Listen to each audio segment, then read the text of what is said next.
আমি আপনি যখন রোজা রাখি, রোজার কাফারা হিসাবে আমাদের যে আমল নামাগুলা হয় না, এক মাস আমল নামা করি, এর ভিতরে যদি আমরা মিথ্যে কথা বলি, এর ভিতরে যদি আমরা সুগুলখুরি করি, এর ভিতরে যদি আমরা কোনো পাপ কাজের সাথে জড়িত হয়ে যাই, সাদকাতুল ফিতর দ্বারা আল্লাহ পাক রব্বুল আলামিন তার পাপকে মুছে দেবেন। চিল্লিয়ে বলি সুবহানাল্লাহ। সাদকাতুল ফিতর আপনাকে এমনভাবে দিতে হবে যেন অপর কোনো মুসলমান ভাই, কোনো গরিব মিসকিন যেন আপনার এই সাদকাতুল ফিতরটা পেয়ে যেন তারা যেন ঈদের বাজার যেন সুন্দরভাবে করতে পারে।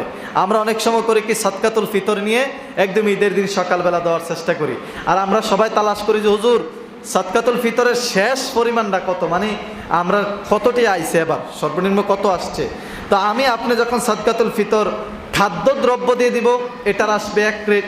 আমি আপনি যখন পনির দিয়ে দেব, পনিরের মূল্য দিয়ে দিব। আমি আপনি যখন কিসমিসের দাম দিয়ে দিব, আমি আপনি যখন জবের দাম দিয়ে দেব, আমি আপনি যখন খেজুরের দাম দিয়ে দেবো, তাহলে এক একটার এক এক রেট আসবে।